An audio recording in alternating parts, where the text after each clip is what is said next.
Autonomías, autonomías, la verdadera revolución.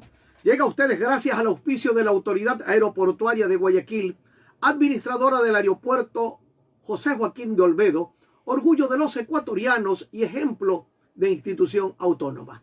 Hoy en Autonomías tenemos la oportunidad de dialogar con un brillante jurista.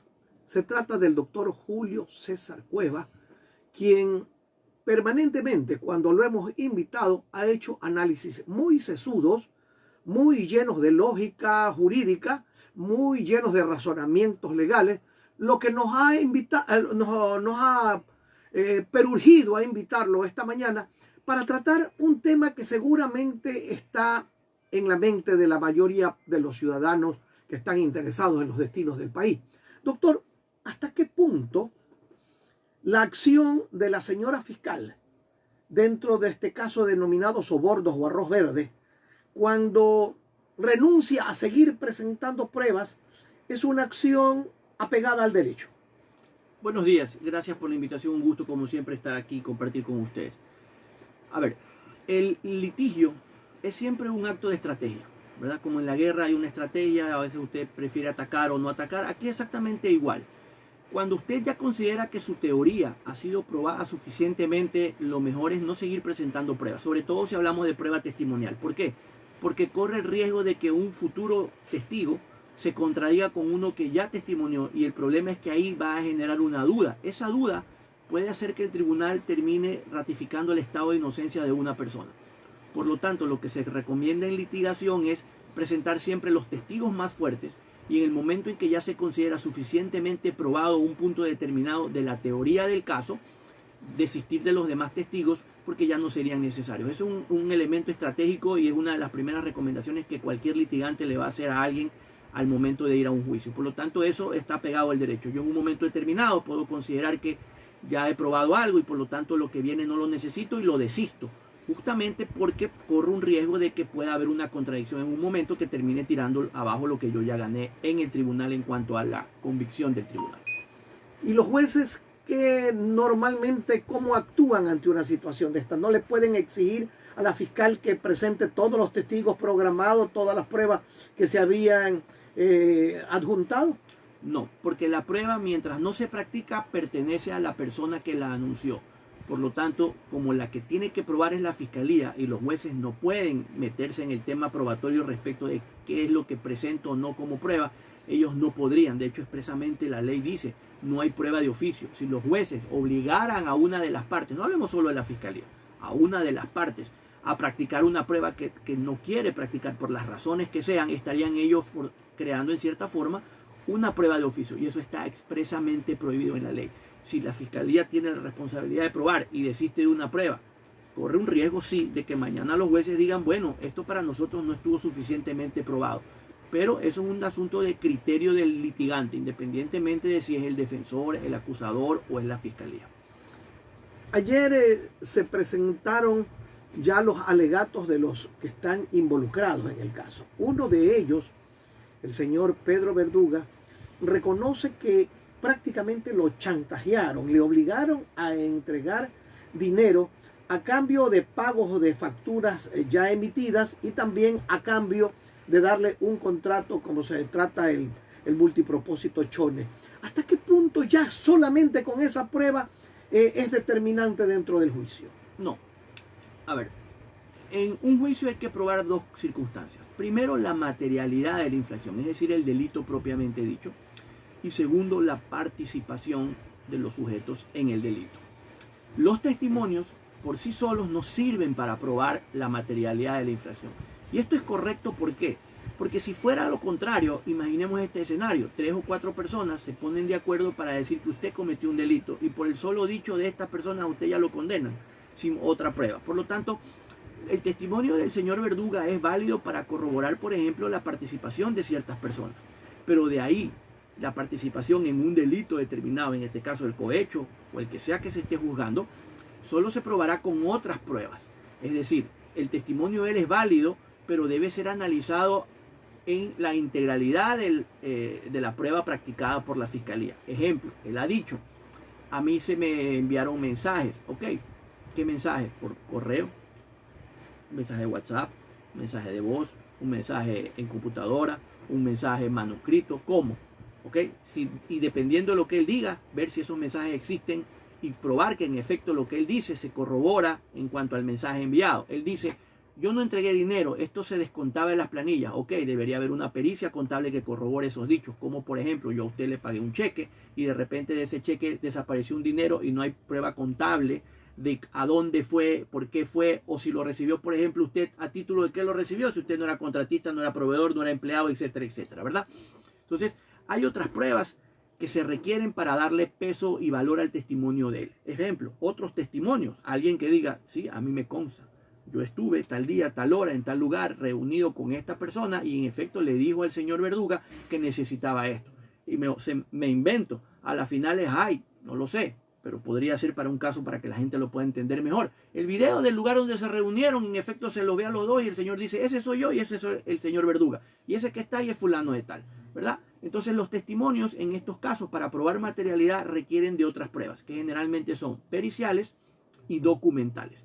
Aquí podría ser una pericia contable o pudieran ser, por ejemplo, las facturas que ellos dieron a otras compañías que a su vez dieron servicios, ejemplo, en la campaña, porque acuérdense que esto está relacionado con las campañas, y ahí pudieran hacer la inferencia de si en efecto lo que el señor dice se corrobora con otras pruebas y en consecuencia pues se da por probada la materialidad y también la participación. Los abogados defensores de los acusados dicen y repiten hasta el cansancio que no hay pruebas. No sé si es para consumo del público o para los jueces, porque acabamos de ver y usted nos ha ratificado el hecho de que la fiscal ha considerado que ha presentado suficientes pruebas, pero los abogados dicen no hay pruebas. ¿En qué quedamos? A ver, este tipo de procesos se litiga en paralelo, desgraciadamente. ¿A qué me refiero cuando digo que se litiga en paralelo?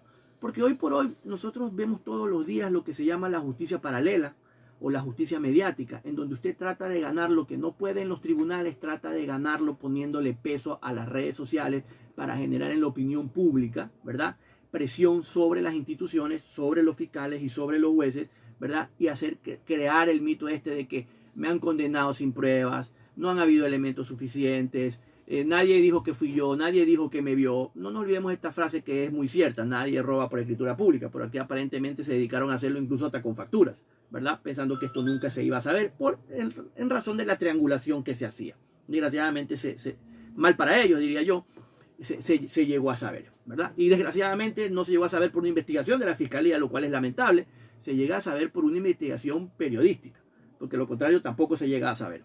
Entonces creo que de no hay pruebas es lo que están tratando de crear es en la sociedad a través de las redes la opinión de nosotros somos de manos limpias, de corazones ardientes y ese tipo de cosas. ¿Por qué? Porque estamos en miras a una elección. Entonces esto se está litigando en paralelo en los tribunales, ¿verdad? Y en las redes y en la opinión pública. Claro, opinión pública que no tiene acceso al juicio y por lo tanto pues se nutre de lo que escuchan, ¿no? Entonces quieren crear esto de no hay pruebas, no hay pruebas, no hay pruebas. Pero cuando usted tiene una factura de una compañía que no le dio servicio a usted, sino a un tercero, pero que el que pagó fue usted, yo creo que eso es una inferencia y una prueba suficiente de que algo ahí no estaba bien, ¿verdad? Penalmente hablando, estamos hablando de una participación y ya tal y como está procesado esto, es un caso emblemático porque es una estructura organizada de poder para delinquir desde el Estado y es la primera vez que se hace en el Ecuador.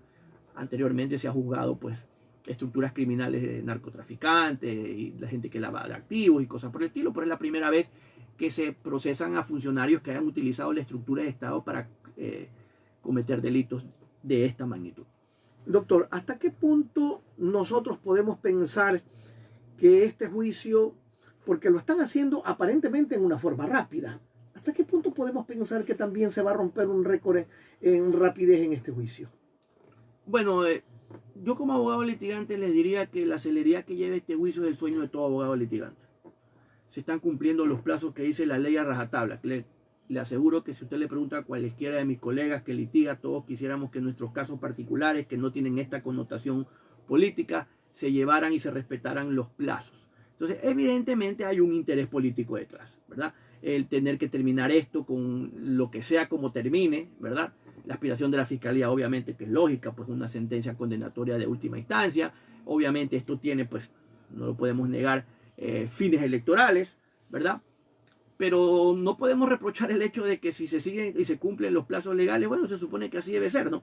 Pero no deja de llamar la atención porque esto normalmente no pasa. Sobre todo cuando usted tiene tantos procesados, ¿verdad? Incidentes que se resuelven pues casi que sobre la picada, como se dice vulgarmente.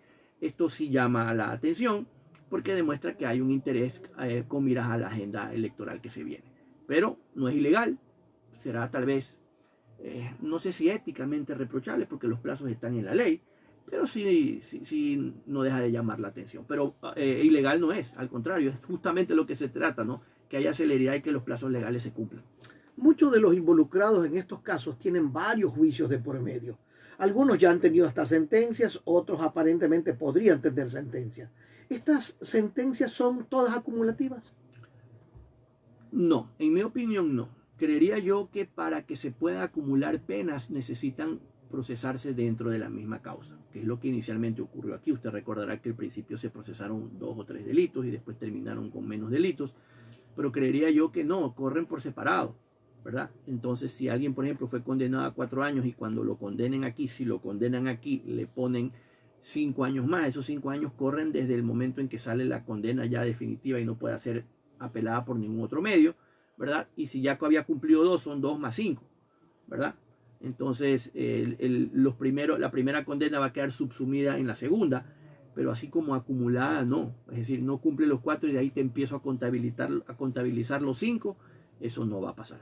¿Cuándo se acumulan las penas? Se acumulan cuando se suman dentro de una misma causa. Ejemplo, usted es procesado por robo, muerte, lesiones al momento de asaltar un banco y porte de armas, entonces todos esos delitos que son autónomos se pueden procesar en una misma instrucción. Pero si yo asalto un banco hoy día y lo hago con violencia, pero no hay muertos, y después de 3 meses y por esa causa me sentencian a una prisión, después salgo y a los 3 meses o estoy en prisión y se encuentra que he participado en otro hecho así delictivo y mucho más grave, ¿no se acumulan las penas? No, no se van a acumular. Lo que va a pasar es que un tiempo de la primera condena va a quedar subsumido en el tiempo de la segunda condena. Entonces usted tenía 3 años y a los 2 años de estar preso lo condenaron a 5. Entonces usted tiene 2 y al segundo empieza a cumplir los otros 5. Son 2 más 5, 7. No son 8. Eso es lo que va a ocurrir. Eso es interesante porque muchas personas están haciendo cuentas de que como que lo que ahora se condene, por ejemplo en el caso de Glass, pongámoslo muy claramente, Glass está sentenciado a 6 años y si ahora lo llegaran a sentenciar a 6, no significa que va a estar 12 años en la cárcel. No hay forma de que le digan cuando su condena de ahora va a empezar a ejecutarse cuando termine la otra. Eso no hay en el Ecuador. Eso hay en los Estados Unidos, por ejemplo, ¿verdad? Pero no hay en el Ecuador. En el Ecuador, si el señor para cuando lo condenen, si lo condenan a 6 años, ya tenía 4, son 4 más 6, 10. Estará 10. Eso es todo. Eso es todo porque así es como se hace el cálculo en este tema en donde son juicios completamente separados por conductas completamente distintas. Ahora, en este juicio, arroz verde o sobornos, como le llamen, se puede encontrar indicios durante la tramitación del juicio, indicios de causas mucho más graves y abrir una nueva acción dentro del mismo juicio, ¿o no? Lo he visto que ha sucedido. De hecho, en el caso Valdivieso, que ustedes conocen, no se dispuso que se haga una investigación respecto de otros delitos, pero se dispuso que en vista de que el delito estaba probado, pero no se había podido encontrar a los responsables, se abre una nueva investigación para aquello. Aquí creería yo que lo correcto sería que el tribunal conmine a la fiscalía que en razón de que durante los testimonios o la práctica de pruebas se ha evidenciado la existencia de otras infracciones que no están procesadas, ¿verdad? La fiscalía abra las investigaciones correspondientes. Pero siempre infracciones que podrían conllevar a una pena más alta. Independientemente, eso basta que sea un delito. O sea, así sea un delito pequeño, no importa, tendría que de todas maneras determinarse si se cometió o no. Cualesquiera delito, por ejemplo, se nos ocurre que el tribunal también puede decir, se ha evidenciado a través de la práctica de prueba que el testigo fulano cometió perjurio. Por lo tanto, pues se dispone que la fiscalía inicie las investigaciones para sancionar el delito. Y ahí sí, dentro de ese caso, sí podrían acumular las pruebas. Por ejemplo, 4 años por soborno y 2 años por perjurio. No.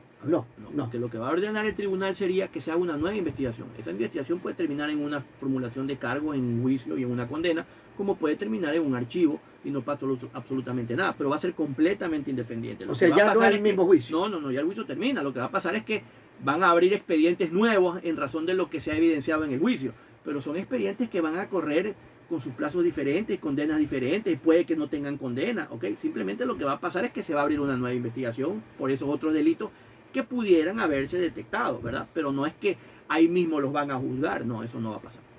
Vamos a hacer una pequeña pausa y regresamos inmediatamente con más aquí en Autonomías, en la verdadera revolución.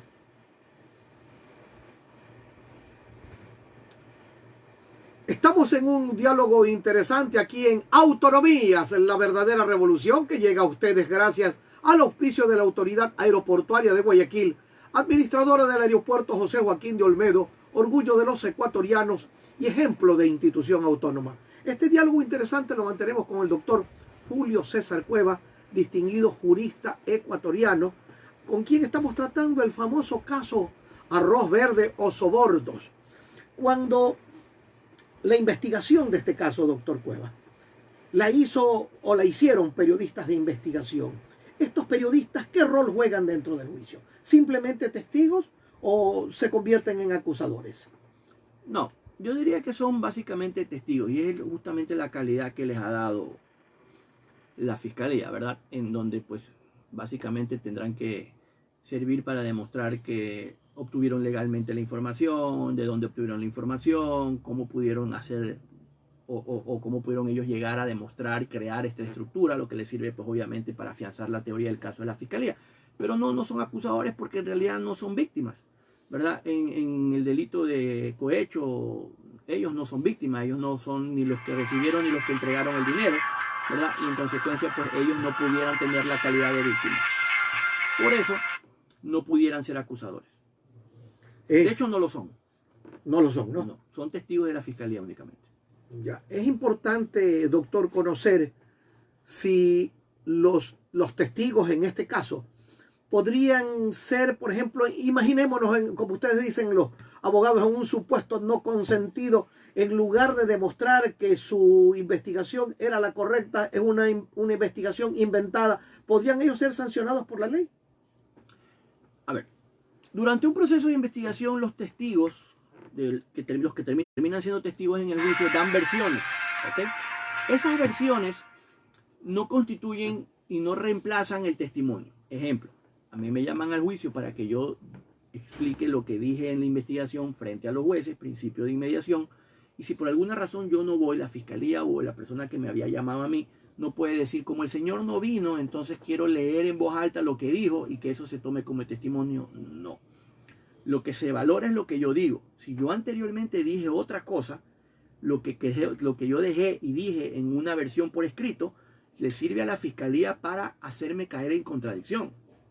¿Ok? Y sí, si se demuestra que yo en el juicio he mentido, he cometido el delito de perjurio y puedo terminar y salir esposado de esa sala, que es lo que ya se intentó con los peritos y ya lo que la defensa intentó con algunos de los testigos, demostrar o hacerles creer que mentían, que habían falseado, que los informes no eran ciertos, etcétera, etcétera, para generar en el tribunal el hecho de decir, sí, ante nosotros es evidente que usted ha mentido, ha cometido perjurio, por lo tanto levántese, formúlenle los cargos, expóselo, llévelo a la sala de flagrancia, ¿ok? Que ya lo intentaron. Además, como una técnica para intimidar al testigo y a otros testigos y que se sepa lo que decíamos, el juicio en paralelo, que salga en los medios, que un testigo mintió. Entonces decir, fíjense, los testigos mienten, los han llevado presos porque han mentido. Parte parte del show también mediático, de tratar de hacer creer que aquí no hay pruebas, por ejemplo. Eso es lo que muchas veces pasa y aquí ha sucedido pues sin lugar a dudas. Entonces, sí, si se demuestra que el testigo miente, va a tener una consecuencia en ese momento o una consecuencia al momento de emitir la sentencia, pero las consecuencias las hay. Ahora, si en el juicio se ordenan pagos por el cometimiento de estos delitos, esos pagos no pueden beneficiar a los testigos, sino solamente, en este caso, al Estado ecuatoriano. Pero a los testigos simplemente van y aportan una teoría. Los pagos beneficiaron en su momento a los que cometieron la infracción. Ahora, hagamos la distinción entre el testigo, que es el tercero que realmente no tiene ningún interés en la causa, ¿verdad? Y el testimonio de la persona procesada. ¿Ok? La persona procesada no está obligada a dar un testimonio. Y es lo que ha pasado el día de ayer. Algunos entiendo que se han sentado y han dicho, me acojo al derecho al silencio. Eso solo lo puede decir uno de los procesados. El testigo no, el testigo está obligado a declarar. ¿Okay? Esa es la diferencia, ¿verdad? Si bien es cierto, todos hablan, los unos si mienten cometen perjurio, pueden ser procesados y no tienen interés en la causa. El procesado puede acogerse al silencio, no está obligado a hablar, e incluso si miente y se le prueba que miente, no sufre ninguna consecuencia.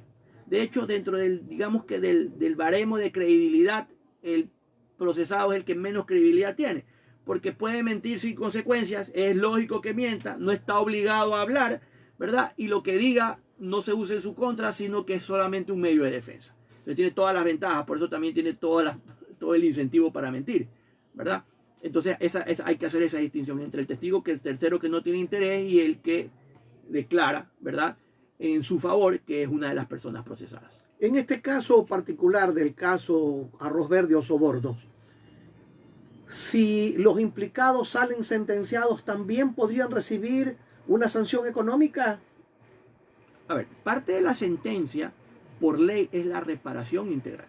Entonces aquí, si se ha demostrado que, entiendo, son como 7 millones de dólares lo que ha circulado en este tema, claro, la condena, si se demuestra lo de los 7 millones, la condena de los 7 millones es solidaria para todos. Entonces, si se condena a 7, pues los 7 tendrán que poner los 7 millones para reparar al Estado. ¿Okay? Incluso si el delito lo permite, ¿verdad?, y son susceptibles de suspensión condicional de la pena para no ir presos, uno de los requisitos es cumplir o garantizar la reparación integral, ¿verdad? Si no lo hacen, pues no va a haber cómo suspenderles condicionalmente la pena y en consecuencia tendrían que cumplir el tiempo que les dicte el tribunal, ¿verdad? Pero sí, toda condena viene acompañada de una reparación integral, que no necesariamente es pecuniaria, pero en este caso, habiendo una cuantificación del supuesto daño, entendería yo que parte va a ser esa cuantía si se encuentra pericialmente probada en el juicio. ¿Cómo calculan la situación de reparación, en este caso al Estado? ¿Es la misma cantidad que se supone utilizaron en sobornos o es una cantidad superior, mayor, o solamente va en criterio del juez? A ver, la reparación integral tiene dos aristas. La una es lo que vendría a ser la reparación integral material y la inmaterial. La material es lo que normalmente llamamos nosotros daños y perjuicios, el lucro cesante y el daño emergente, es decir, lo que objetivamente se puede probar, que en este caso sería lo que contablemente se puede probar, las facturas, cuánto fue el dinero que entregaron, etcétera, etcétera. Supongamos que entiendo, andan más o menos 7 millones. Supongamos que fueron 7 millones. Okay. ¿Daños y perjuicios? Esa es la parte material, la que se puede objetivamente probar. De ahí viene el daño inmaterial, que el daño inmaterial puede ser daño moral al Estado, eso no existe, daño psicológico. Pero en cambio son dineros que no se los pudieron utilizar. Pero por ejemplo, lo que puede haber como parte de la reparación integral no pecuniaria, porque no siempre es dinero, es, por ejemplo, que emitan públicas disculpas, ¿verdad? Ese tipo de cosas. Trabajo comunitario, ¿verdad? Hay otro tipo de formas de reparar, no necesariamente pecuniarias, ¿verdad? Como las dos que acabo de mencionar.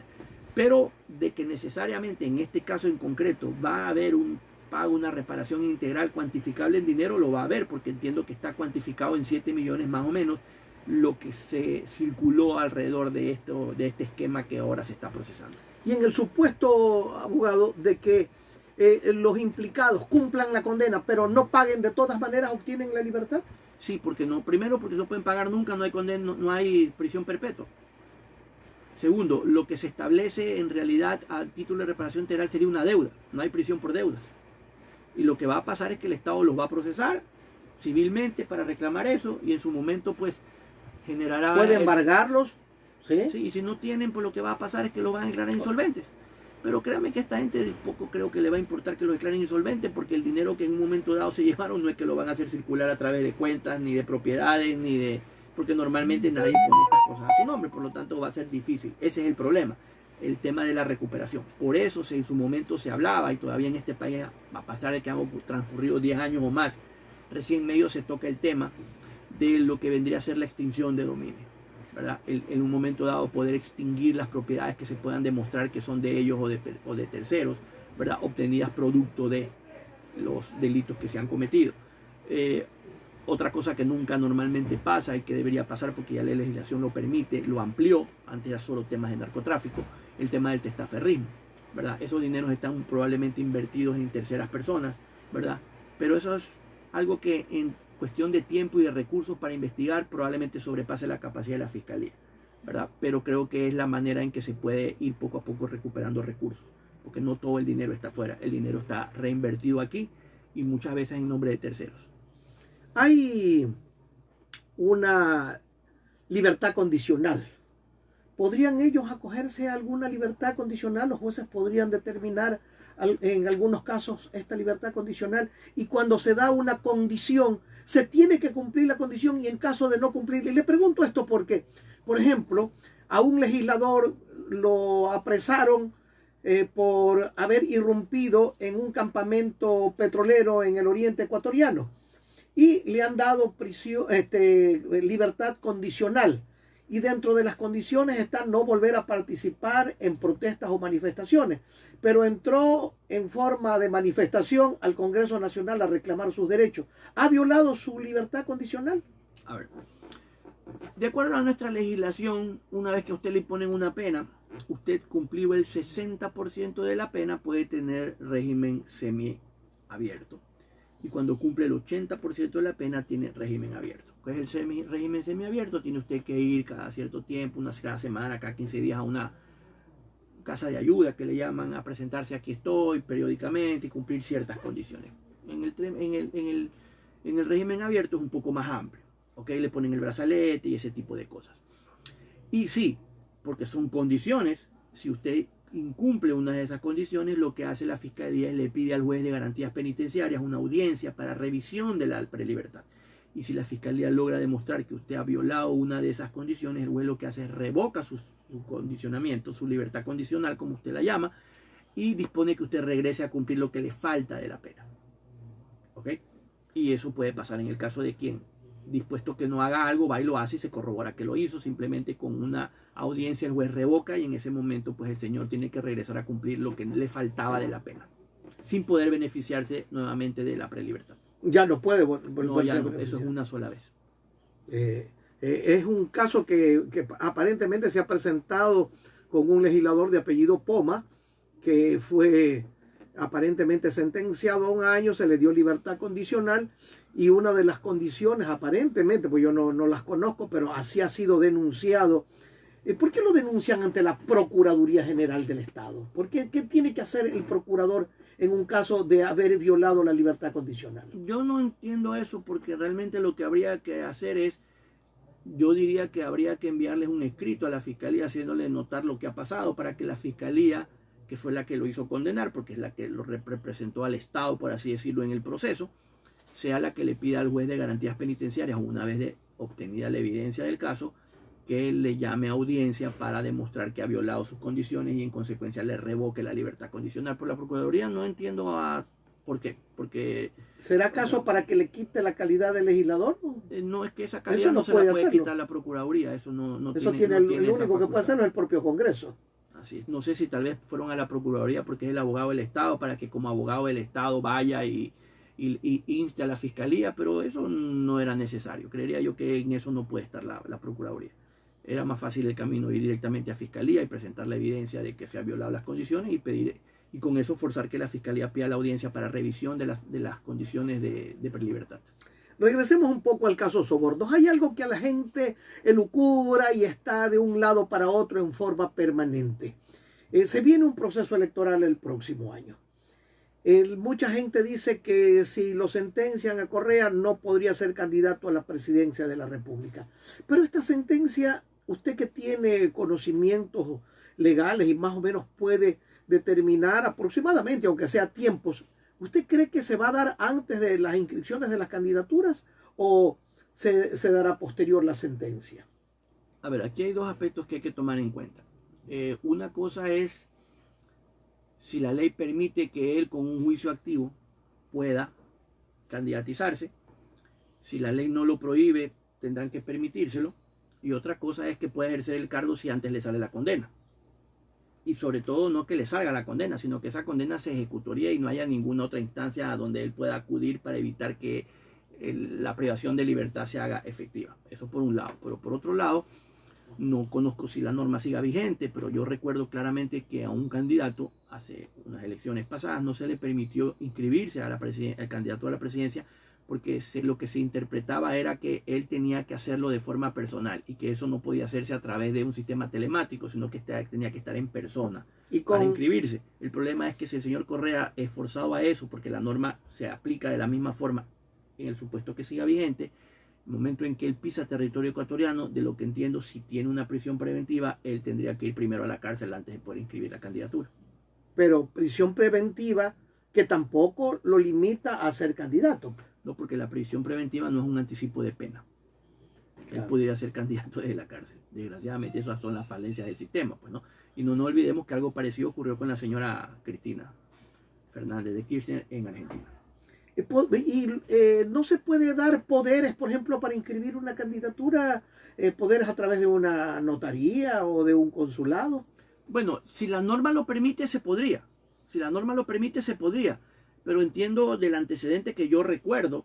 ¿Usted se refiere al antecedente de Abdala Bucaram? Exactamente. Que él no, es que él tiene que estar en persona. Él quería inscribirse a través y va a estar presente. Y eso dice que yo esté presente. Exactamente. Él decía, dice que yo tengo que estar presente, ¿verdad? Yo puedo estar presente a través de un sistema telemático, como ocurre con los juicios. Usted vive en otro cantón y no puede venir al tribunal, y lo ha pasado en el caso Soborno. Les permite dar el testimonio a través de videoconferencia. Y él decía, bueno, aquí es exactamente lo mismo. Yo comparezco, ¿verdad? No necesariamente, aprovechando las tecnologías, no necesariamente de forma personal, en cuerpo, en cuerpo, por así decirlo, sino que usted me puede ver y puede corroborar que soy yo y yo le muestro mi credencial, como pasa en los procesos. Y dijeron, no, tiene que estar físicamente presente, no de forma virtual. Si esa norma sigue vigente y se la aplica de la misma manera, el señor Correa no podría hacerlo porque antes de llegar al tribunal llega a la cárcel. Entonces ahí habría un impedimento de ser que la norma se siga interpretando así, de ser que la norma siga vigente. Vamos a hacer una pequeña pausa y al regresar vamos a seguir tratando este tema, fundamentalmente preguntándole al doctor Cueva en qué tiempo podría haber la sentencia de este juicio en este momento, porque después pueden venir apelaciones, casación. Todos esos casos los vamos a ver inmediatamente cuando regresemos aquí en Autonomías, la verdadera revolución.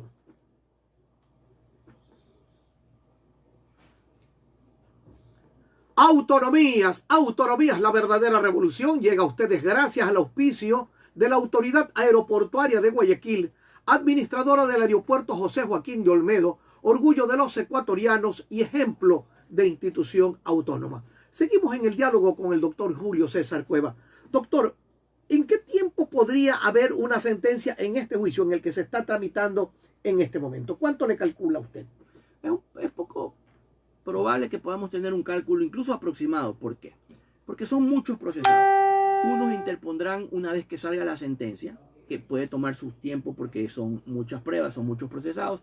Van a interponer probablemente, porque acuérdense que ellos están también, la defensa por el tema electoral, tratando de dilatar. Prueba de ello es la recusación que hubo la vez pasada, ¿verdad? Probablemente cuando salga la sentencia pidan ampliación y aclaración. ¿Pero en qué tiempo calcula que puede salir la sentencia de este primer caso?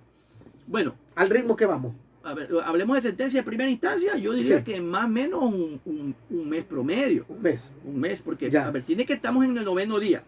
Yo no conozco qué tanto falta de la prueba de la defensa. ¿Okay? De ahí la pueden alargar muchísimo porque les conviene. Así es. De ahí vienen los alegatos de la fiscalía por cada una de las personas. Y de ahí viene la réplica de cada una de las personas. De ahí viene la réplica de la fiscalía y finalmente la contrarréplica de cada una de las personas. Wow. Y de ahí viene el tribunal a deliberar y de ahí pronuncian la sentencia. ¿Okay? Y de ahí tienen que sacarla por escrito. Y de ahí, dentro de los 3 días siguientes, las partes pueden pedir ampliación y aclaración y previo a resolver eso se corren traslado entre sí. Es decir, si los acusados presentaron ampliación y aclaración, le corren traslado a la fiscalía para que conteste. Si la fiscalía pidió ampliación y aclaración, le corren traslado a los 26 o a los procesados que sean para que contesten. Contestado, el tribunal tiene su tiempo para emitir la ampliación y la aclaración. Y de ahí tienen 3 días para presentar el recurso de apelación. Entonces yo creería que este tema más o menos y andando rápido es de un mes y esto es, creería yo que corriendo con los plazos. ¿Okay? De ahí falta la apelación, ¿verdad? Que es una audiencia. Esa audiencia de apelación ¿es ante los mismos jueces? No, es ante otros jueces. Ahora, vamos a tener ahí probablemente otro inconveniente. que fue motivo de la recusación. Los jueces de apelación no tienen causa de excusa y recusación si conocieron en otra instancia este proceso o algún proceso conexo. Entonces a la final le van a querer recusar también a los jueces de apelación o a uno de los jueces de apelación. Entonces habrá que ver qué jueces vienen, hay que hacer el juicio de recusación si fuera del caso. Y eso va a ocurrir también en la casación. ¿Okay? Porque entiendo son 21 jueces, 21 conjueces, y solamente para tribunal, apelación y casación usted requiere de 9. ¿Verdad? Hablando de jueces, hablamos de la tercera parte. Si conocieron otros casos, ahí empieza procesalmente a complicarse un poco el tema, conforme vaya subiendo en instancias esto. O sea, en definitiva, doctor, ¿usted cree que llegará el momento de las inscripciones de las candidaturas y no habrá sentencia en firme? Creo que van a estar muy pegados o muy apresurados con los plazos, pero no lo podemos descartar tampoco, porque con la celeridad que se ha llevado esto, creería yo que probablemente la sentencia pudiera estar saliendo el día previo. No le sorprenda nada. Ahora, en caso de que no salga la sentencia y llegue el proceso de inscripción de candidatura, algunos de estos personajes que están involucrados en este tema ya tienen orden de captura por otros casos, prisión preventiva, digamos. Si tienen prisión preventiva, como no tienen una sentencia en firme, podrían ser candidatos, pero usted señala de que hay el antecedente de que tendrían que venir obligatoriamente a presentarse personalmente para inscribir su candidatura. A ver, si la norma sigue vigente, no conozco si sigue vigente porque es un tema de... Pero ya hay jurisprudencia también al respecto. Hay ese antecedente. Claro, la prisión preventiva sería el impedimento para que físicamente vayan a inscribir la candidatura. Ahora, si van en un momento dado que la policía no se entera, bueno, pero los funcionarios están ahí, si es público que tienen, la obligación de ellos es avisar que aquí está la persona que están buscando, pues, ¿no? Ahora, la policía, si quiere, también puede hacer lo que siempre hace. Usted ha visto a la gente que después de las elecciones termina detenida por tema de pensiones o cosas por el estilo, porque sacan la lista y los van a buscar a las mesas y los están esperando. Aquí también pueden hacer lo mismo, pues, ¿no? Por si acaso, le estoy dando la idea. Si ese es el caso, saben dónde se van a inscribir porque saben dónde votan, saben dónde han hecho solicitud de inscripción y los pueden esperar ahí a que se presenten. Y si tienen prisión preventiva, la tendrán que cumplir. Entonces ya es una cosa completamente distinta el poderse inscribir que cumplir la prisión preventiva. Si la ley no se los impide, puedan hacer la inscripción. Y creería que no se los impide porque la prisión preventiva no es un anticipo de pena y mucho menos es una declaratoria de condena. Sin embargo, pues aquí hay una premisa que a mí me causa un poco de risa, ¿no? Porque yo también he estado en prisión y lo hice pues con mucha entereza. Nunca pedí libertad condicional, ni me declaré enfermo, ni pedí permiso, ni ninguna de esas payasadas. Pero cuando el señor Correa era presidente, le decía a don Abdalá Bucaram que no sea cobarde, que venga y se presente ante la ley. Claro, era una ley que él mismo había armado prácticamente con jueces a los que les había metido la mano, porque así lo dijo públicamente, le voy a meter la mano a la justicia. Y sin embargo, ahora que prácticamente, porque casi no ha variado los jueces que él puso, sin embargo no se presenta él. ¿Es cobardía o es estrategia? No, eso no es estrategia, es simplemente el hecho de que en un momento determinado una persona puede sentir que la justicia no va a cumplir el rol que debe de ser objetiva y de ser imparcial, ¿verdad? Ese era el caso cuando gobernaba él y creería yo que en estos temas a veces podría ser el caso cuando ya no gobierna él, solo que la diferencia es que antes él era el que mandaba y ahora él ya no tiene ese control. En todo caso, creo que lo que está sufriendo es algo así como un poco de su propio chocolate, como se dice muchas veces. Toma tu maduro, dirían algunos. Bueno, pero dicen que, y ha anunciado el señor Correa públicamente, que regresaría al país en diciembre. ¿Hasta qué punto en diciembre todavía pueden seguir vigentes estas órdenes de prisión preventiva? Solo se revocan por orden de la misma autoridad que las dispuso. Y para que las revoque, ¿qué habría que pasar? Demostrar, por ejemplo, que los hechos sobre los cuales se fundó la petición ya no existen, que la causa prescriba, que el delito permita una sustitución de la prisión por otras medidas cautelares menos gravosas en cuanto al derecho a la libertad. Serían los mecanismos que se me ocurren en este momento así brevemente que podrían permitir que no se ejecute la prisión preventiva o que definitivamente desaparezca. La prisión preventiva que pesa sobre Rafael Correa es una prisión preventiva que puede expirar, que puede... ustedes tienen un término que lo usan mucho cuando prescribe. Puede prescribir. Aquí habríamos de caducidad de la prisión preventiva. A ver, la prisión preventiva caduca, empieza a correr el plazo de caducidad en el momento desde el día siguiente en que se ejecuta. ¿Ok? Y es para delitos de pena privativa de libertad menos de 5 años, de 6 meses, y para delitos de más de 5 años de pena privativa de libertad de 1 año. ¿Qué significa? Que el momento en que usted ingresa con prisión preventiva a la cárcel, si usted no tiene una condena de tribunal antes de los 6 meses, usted automáticamente sale y no se la pueden volver a dictar. Pero sí le pueden dictar otras medidas cautelares, pero ya no la prisión preventiva. Pero ojo, eso tiene nada que ver con el juicio no es que termina ahí. ¿Okay? Entonces, si a él no le han ejecutado la prisión preventiva no ha empezado a correr el plazo de caducidad. Por lo tanto, en cualquier momento pueden ejecutarse. O sea, no hay posibilidad alguna de que la prisión preventiva que pesa contra el señor Correa expire o se caduque, ¿no? No, salvo que prescribe el delito. Si el delito prescribe.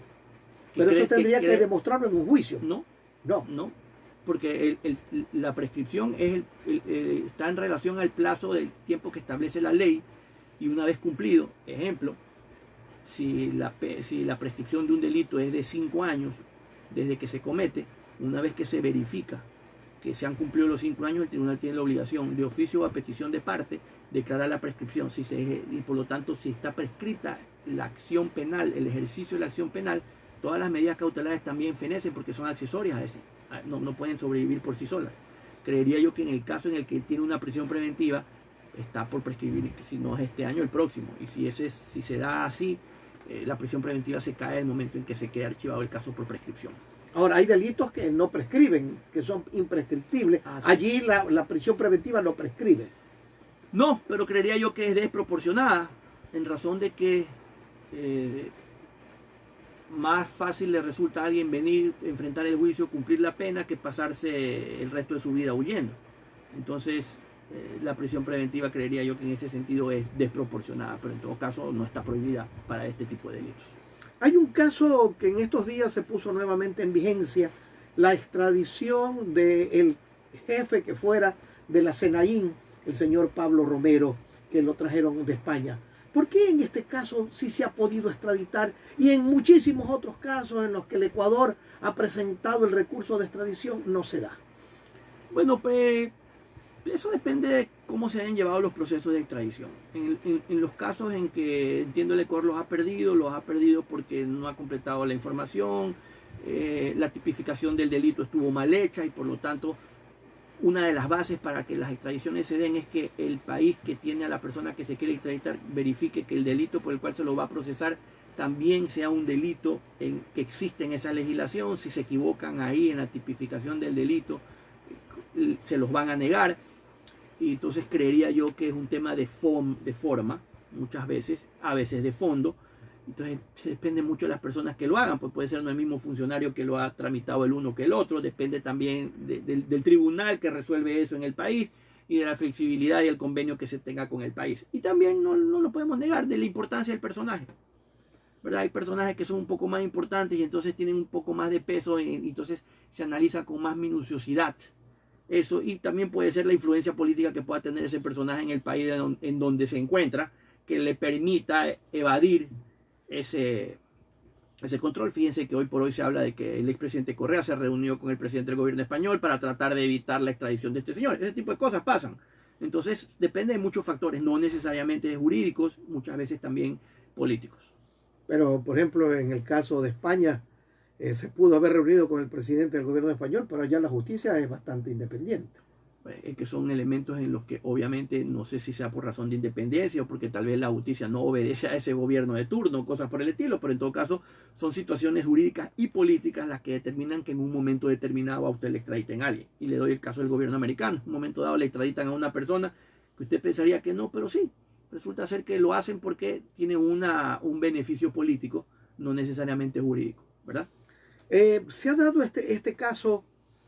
Y leía yo a un abogado en las redes sociales que decía que ahora sí el señor Romero está obligado a cantar. ¿Es cierto que está obligado o se puede acoger al silencio o puede dar la versión que él considere pertinente? Nadie está obligado a cantar.